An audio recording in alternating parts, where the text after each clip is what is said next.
ಮದುವೆಗೆ ದುಂದು ವೆಚ್ಚ ಮಾಡಿ ಬಡ ಮತ್ತು ಮಧ್ಯಮ ವರ್ಗದ ಕುಟುಂಬಗಳು ಆರ್ಥಿಕ ಸಂಕಷ್ಟಕ್ಕೆ ಒಳಗಾಗ್ತಾ ಇರುವುದನ್ನು ತಪ್ಪಿಸಲು ಸರ್ಕಾರದ ಮುಜರಾಯಿ ಇಲಾಖೆ ಆರಂಭಿಸಿರುವ ಸಪ್ತಪದಿ ಸಾಮೂಹಿಕ ವಿವಾಹ ಯೋಜನೆ ಯಶಸ್ವಿಗೆ ಪಕ್ಷಾತೀತವಾಗಿ ಕಾರ್ಯನಿರ್ವಹಿಸಬೇಕಾಗಿದ್ದು ಗ್ರಾಮ ಮಟ್ಟದಲ್ಲಿ ಜನರಿಗೆ ಮಾಹಿತಿ ನೀಡುವ ಕಾರ್ಯ ಸಂಘ ಸಂಸ್ಥೆಗಳು ವಿವಿಧ ಸಂಘಟನೆಗಳಿಂದ ಆಗಬೇಕಾಗಿದೆ ಅಂತ ಜಿಲ್ಲಾ ಉಸ್ತುವಾರಿ ಸಚಿವ ಕೋಟ ಶ್ರೀನಿವಾಸ್ ಪೂಜಾರಿ ಹೇಳಿದರು. ಅವರು ಸೋಮೇಶ್ವರ ದೇವಸ್ಥಾನದಲ್ಲಿ ಮಂಗಳವಾರ ಹಮ್ಮಿಕೊಂಡಿದ್ದ ಕರ್ನಾಟಕ ಸರ್ಕಾರದ ಸಪ್ತಪದಿ ಯೋಜನೆಯ ಸಮಾಲೋಚನಾ ಸಭೆಯಲ್ಲಿ ಭಾಗವಹಿಸಿ ಮಾತನಾಡಿದರು. ಮುಜರಾಯಿ ಇಲಾಖೆಗೆ ಸೇರಿದ ರಾಜ್ಯದ ಆಯ್ದ 100 ಪ್ರತಿಷ್ಠಿತ ದೇವಾಲಯಗಳಲ್ಲಿ ಏಪ್ರಿಲ್ 26ರಂದು ನಡೆಯಲಿರುವ ಸಾಮೂಹಿಕ ವಿವಾಹ ಕಾರ್ಯಕ್ರಮಕ್ಕೆ ಸಂಬಂಧಿಸಿದಂತೆ ಸಾರ್ವಜನಿಕರಿಗೆ ಮಾಹಿತಿ ನೀಡಲು ಪ್ರಚಾರ ರಥಯಾತ್ರೆ ಆರಂಭಿಸಲಾಗುತ್ತಿದೆ.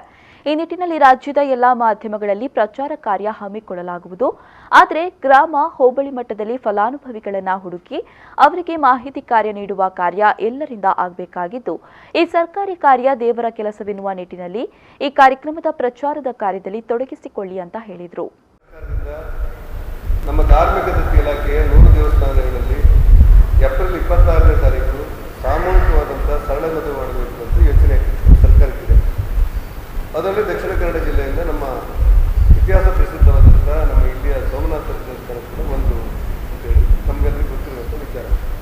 ನಾನು ಎಲ್ಲ ಜಿಲ್ಲೆಗಳಲ್ಲಿ ನಮ್ಮ ಸಾಮೂಹಿಕ ಸರಳವಾದಂಥ ವಿವಾಹಕ್ಕೆ ಹೆಚ್ಚು ಒತ್ತು ಕೊಡಬೇಕಾದಂಥ ಅವಶ್ಯಕತೆ ಇರುವುದರಿಂದ ಯಾರ್ಯಾರು ಇದರಲ್ಲಿ ಭಾಗಿಯಾಗ್ತಾರೆ ಅವರೆಲ್ಲರಿಗೂ ಸಹಕಾರ ಕೊಡಬೇಕು ಅನ್ನುವಂಥ ವಿನಂತಿ ಮಾಡ್ತಿದ್ದೇನೆ.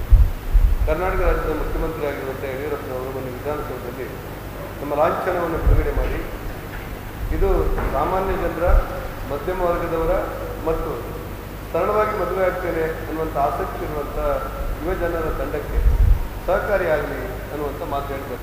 ಇದೊಂದು ಬಡವರನ್ನು ಗುರಿಯಾಗಿಟ್ಕೊಂಡು ಮಾಡಿದ್ದೇವೆ ಅಂತ ಹೇಳಿದರೆ ಸರ್ಕಾರಕ್ಕೆ ಮನಸ್ಸೊಳಗೆ ಬಡವರನ್ನೇ ಗುರಿಯಾಗಿಟ್ಕೊಂಡು ಕೆಲಸ ಮಾಡ್ತಾರೆ. ಆದರೆ ಅವರೆಲ್ಲರ ಜೊತೆಯಲ್ಲಿ ಮಧ್ಯಮ ವರ್ಗದವರು ಮತ್ತು ಸರಳವಾಗಿ ಮದುವೆ ಆಗ್ತೇನೆ ಅನ್ನುವಂಥ ಯುವಜನ. ಈ ಸಂದರ್ಭದಲ್ಲಿ ಸೋಮೇಶ್ವರ ಕ್ಷೇತ್ರ ಜೀರ್ಣೋದ್ಧಾರ ಸಮಿತಿ ಅಧ್ಯಕ್ಷ ರವೀಂದ್ರನಾಥ್ ರೈ, ಕಾರ್ಯದರ್ಶಿ ಜನಾರ್ದನ ಹೊಳ್ಳ, ವ್ಯವಸ್ಥಾಪನಾ ಸಮಿತಿ ಸದಸ್ಯ ರಮೇಶ್ ಕೊಲ್ಯ, ಸುಧಾಕರ್ ಭಂಡಾರಿ ಹಾಗೂ ಮತ್ತಿತರರು ಉಪಸ್ಥಿತರಿದ್ದರು.